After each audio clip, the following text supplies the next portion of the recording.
bersyukur kepada Tuhan kalau kita masih mendapatkan kesempatan untuk bisa bertemu lagi, berjumpa lagi di dalam anamnesis. Kali ini episode 49. Oh, happy day. Betapa indah harinya. Mari kita nikmati lebih dulu lagu ini.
Sahabat, lagu yang satu ini sering dinyanyikan pada momen yang menggembirakan, yang mendatangkan sukacita dalam kehidupan gereja, khususnya saat ada perayaan sakramen baptisan kudus atau peneguhan pengakuan percaya, CD. Di dalam sepucuk surat kepada istrinya, pengarang lagu ini pernah menulis begini: "Karena saya merasakan kehadiran Tuhan di dalam hidup saya, maka saya merasa sukacita ketika melakukan apapun, ketika membaca, menulis, bercakap-cakap, ketika mengunjungi orang miskin, orang sakit. Saya merasa bersukacita ketika memberitakan Injil. Saya bersukacita sepanjang minggu karena saat kebaktian semakin dekat. Saya bersukacita sepanjang waktu karena saat masuk sorga juga semakin dekat." Siapa orang yang selalu bersukacita yang menciptakan lagu "Oh Happy Day" ini? Ia bernama Philip Doddridge. Philip dilahirkan di London tahun 1702. Philip hampir meninggal saat dia dilahirkan. Sebanyak 18 dari 19 orang kakaknya meninggal dalam usia yang sangat muda. Daniel Doddridge, ayahnya adalah seorang pedagang minyak. Ibunya, Elizabeth, suka menceritakan kisah-kisah Alkitab kepada Philip dengan bantuan gambar-gambar pada tegel kuno buatan Belanda yang ada di sekitar perapian di rumah mereka. Ibunya juga suka bercerita tentang kedua kakek Philip, baik dari ayah maupun dari ibunya, yang rela menderita demi memperjuangkan kebebasan beragama. Salah seorang dari antara mereka bahkan pernah mengungsi dengan hanya membawa pakaian yang melekat di badan, sedikit uang yang disembunyikan dalam ikat pinggang, dan sebuah Alkitab terjemahan Martin Luther. Elizabeth, ibu Philip, meninggal saat Philip berusia 8 tahun. 4 tahun kemudian menyusul ayah Philip juga meninggal. Dan sejak itu, Downes, seorang sahabat keluarga, menjadi wali yang merawat Philip. Dia membawa Philip pindah ke St. Albans dan menyekolahkan Philip di sekolah yang dikelola oleh Samuel Clarke, seorang pendeta Presbyterian. Downes berusaha mengelola warisan Philip, tapi karena cara mengurusnya keliru, maka warisan Philip amblas ketika Philip berusia 15 tahun. Philip yang yatim piatu, ia menjadi miskin. Untunglah pendeta Samuel Clarke menyayangi Philip, dia yang terus mendidik dan merawat Philip. Ada kenalan keluarga mereka, seorang bangsawan perempuan, yaitu Duchess of Bradford, yang berjanji akan menolong Philip, membiayai sekolahnya, bahkan sampai Philip menyelesaikan pendidikan di Universitas Cambridge, asalkan Philip berjanji untuk menjadi anggota gereja resmi, gereja negara, yaitu gereja Inggris, dan kelak menjadi pendeta gereja Inggris. Secara baik-baik Philip menolak tawaran itu karena ia bertekad mengikuti jejak nenek moyangnya yang membela kebebasan beragama. Persisnya tradisi kekristenan yang berbeda dengan pengajaran gereja resmi, yaitu gereja Anglikan, gereja Inggris. Nah, pada umur 17 tahun, dengan disponsori gereja-gereja yang bebas dari campur tangan negara, akhirnya Philip bisa berkuliah di Kepworth Academy, Leicestershire. Usia 21 tahun, Philip mulai melayani di sebuah gereja independen di Northampton. Ketika dia berumur 27 tahun, Philip menjadi pendeta di Castle Hill Congregational Chapel, Northampton, dan dia juga menjadi pemimpin di Northampton Academy, yaitu sebuah sekolah teologi bagi mereka yang mau melayani di luar gereja resmi. Sampai sekarang masih ada dengan nama Daventry Academy. Tanggal 22 Desember tahun 1730, Philip menikah dengan Mercy Maris. Philip, dia mengajar banyak subjek. Dia mengajar bahasa Yunani, bahasa Ibrani, matematika, filsafat, selain teologi. Philip adalah seorang sarjana yang brilian. Dia mendapatkan gelar Doctor of Divinity dari Aberdeen University pada tahun 1736. Nah, di tengah semua kesibukannya itu, Philip masih dapat menyisihkan waktu untuk menulis buku. Semasa hidupnya dia menghasilkan sekitar 53 buku. Ternyata Philip juga gemar menciptakan lagu-lagu rohani. Biasanya dia mengambil ayat atau tema khotbah yang dibuatnya menjadi tema syair lagu yang diciptakannya. Dengan demikian, syair itu menjadi semacam alat bantu bagi jemaat atau pendengar untuk memfokuskan perhatian dan ingatan pada firman yang diberitakan. Philip tidak menciptakan melodi untuk syair-syair yang dibuatnya, tapi biasanya dia menggunakan melodi lagu gereja yang sudah dikenal oleh jemaat. Praktik yang dilakukannya kurang lebih begini. Pemimpin nyanyian jemaat memberitahukan bahwa melodi yang akan digunakan adalah melodi lagu X. Lalu selesai Philip berkhotbah, sang pemimpin nyanyian jemaat mengajak jemaat bernyanyi, membacakan syair lagu itu baris per baris, sehingga jemaat dapat melantunkan nyanyian rohani yang baru itu.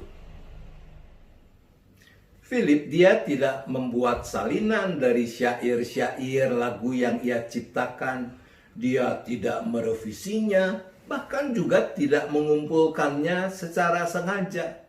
Orang lainlah yang mengumpulkan, mengedit, dan menyusunnya. Dan ternyata setelah dikumpul-kumpul, Philip, dia telah menciptakan tidak kurang dari 397 syair nyanyian rohani. Sahabat, problem Philip adalah kesehatannya. Dia sering terganggu kesehatannya. Ia mengidap TBC pada usia 40-an. Pertengahan tahun 1751, teman-temannya mengumpulkan dana agar Philip bisa pindah ke tempat yang lebih hangat, yaitu ke Portugis, persisnya ke kota Lisbon. Sesuai dengan sifatnya yang khas, Philip menyambut gagasan itu dengan gembira. Saya dapat masuk sorga dari Lisbon semudah dari ruang belajar saya di Northampton. Begitu ujar Philip. Dan benar juga perkataannya itu. Philip Doddridge, dia meninggal di Lisbon pada musim gugur tahun 1751. Usianya saat itu baru 49 tahun. Dicatat bahwa menjelang kematiannya, istri Philip bertanya apakah Philip membutuhkan sesuatu. Tidak, jawab Philip. Aku hanya membarui ikatan perjanjianku dengan Allah. I am only renewing my covenant engagement with God. Judul asli lagu kita hari ini, lagu yang diminta oleh Ratu Victoria untuk dinyanyikan saat peneguhan pengakuan percaya anak-anaknya, sebenarnya berjudul Rejoicing in Our Covenant Engagement with God. Tentu judul Oh Happy Day seperti yang kita kenal sekarang jauh lebih eyes and ears catching. Lebih mudah diingat ketimbang judul aslinya yang panjang itu. Namun, kalau kita mempelajari teks lagu karangan Philip Doddridge ini, maka kita bisa memahami mengapa aslinya Philip memberikan judul seperti itu. Syair lagu ini dipenuhi dengan gambaran tentang sebuah ikatan perjanjian.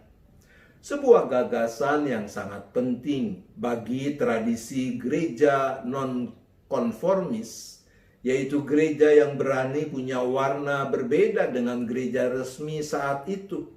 Dan sebagaimana telah disebutkan, Philip dia bertumbuh di dalam tradisi ini. Ketika Philip remaja, dia membuat perjanjian dengan Allah dan menuliskannya. Mungkin kalau sekarang kita lebih akrab dengan istilah resolusi. Nah, setiap akhir tahun, dia mereview covenant, perjanjian yang dia tulis. Dan dia mohon pengampunan Allah bagi kegagalan untuk menepati dengan setia janji yang ia sudah nyatakan itu. Sejak bait pertama, suasana ikatan perjanjian itu sudah menggema. That fixed my choice saat kupilih penebus. Bait kedua menggambarkan sukacita ikatan perjanjian dengan Tuhan. Betapa indah janjinya yang telah mengikat hatiku. Sementara dalam bait ketiga, kita menemukan penegasan makna ikatan perjanjian itu. It's done. The great transaction done. Purna sudah, transaksi agung itu terpenuhi. I am the Lord's and He is mine. Aku menjadi milik Tuhan dan Dia milikku. He drew me and I follow on.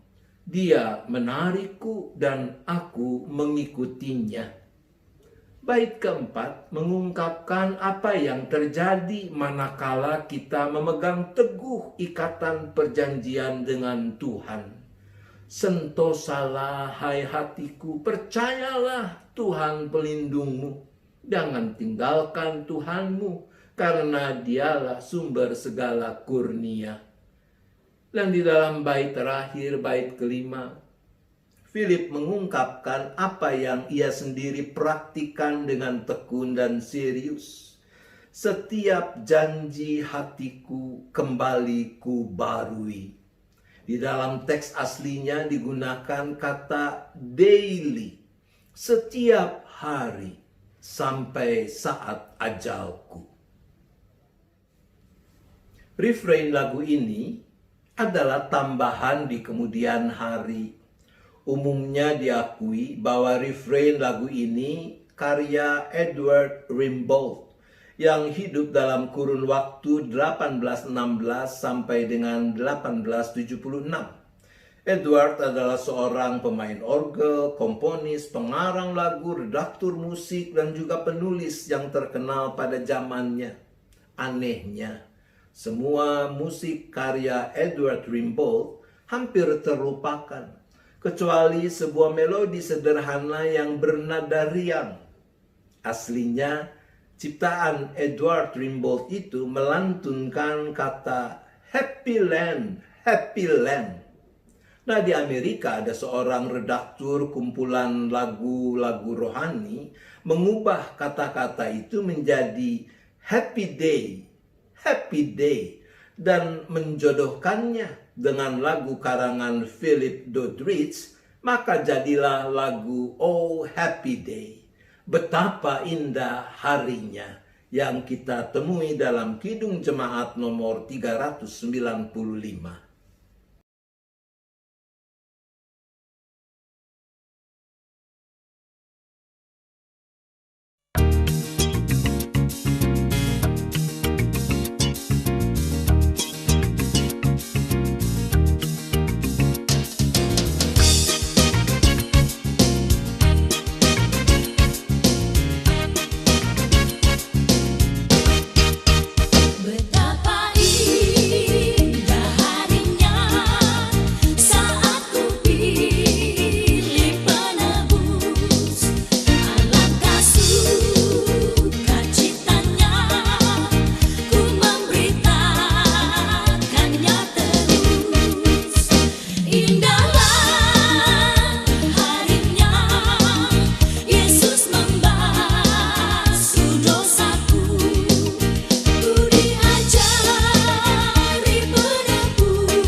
ceritanya belum selesai.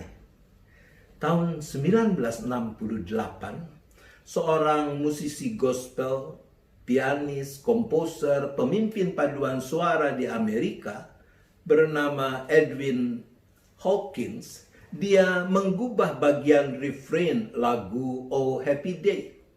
Edwin bercerita bahwa sejak kecil dia akrab dengan lagu-lagu himne karena ibunya suka menyanyikannya. Sampai suatu hari dia tergerak untuk menciptakan komposisi dan melodi baru untuk refrain lagu Oh Happy Day.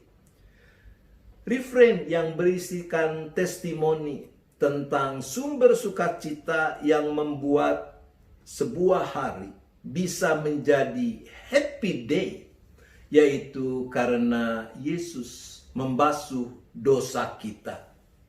Edwin bersama grupnya, Edwin Hawkins Singers, merekam lagu ini di gereja di kota kelahiran Edwin di Oakland, California, yaitu gereja di Ephesians Church of God in Christ. Dan rekaman itu dilakukan dalam rangka penggalangan dana bagi gerejanya. Ternyata tahun 1969, lagu Oh Happy Day meledak menjadi hit yang sangat populer. Dan terakhir kembali menjadi populer lewat film Sister Act kedua, Back in the Habit, pada tahun 1993. Sahabat, seberapa sungguh kita menjalani hari-hari hidup kita dengan penuh syukur dan sukacita karena Yesus Kristus telah menebus kita. Kita telah menjadi milik kepunyaannya. Sahabat, seberapa sungguh kita mau setia menjalani hidup kita sesuai dengan ikatan perjanjian yang sudah kita buat dengan Tuhan. Baik lewat janji baptis, janji sidi, janji pernikahan, janji saat menyerahkan anak untuk dibaptiskan, janji ketika diteguhkan ke dalam jabatan gerejawi, janji ketika dilantik untuk pelayanan tertentu, dan yang seterusnya. Tuhan menolong kita. Mari kita berdoa.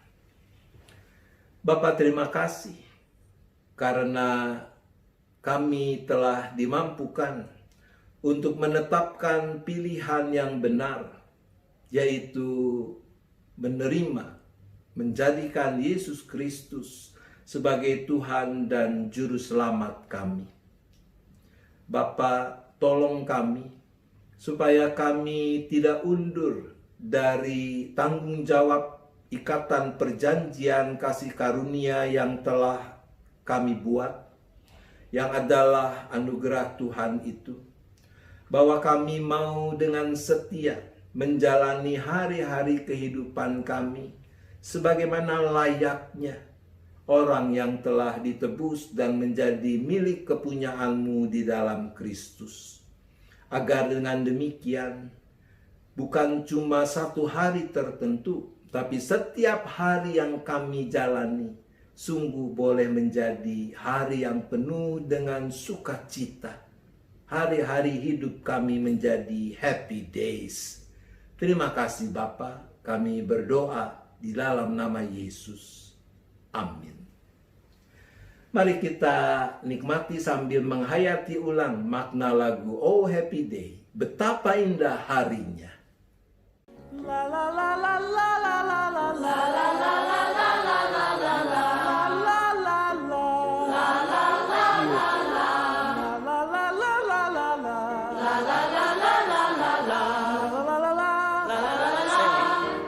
Oh happy day, oh happy day, oh happy day, oh happy day, when Jesus was, when Jesus was.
Demikian kebersamaan kita di dalam anamnesis episode 49 ini. Tuhan tetap beserta kita.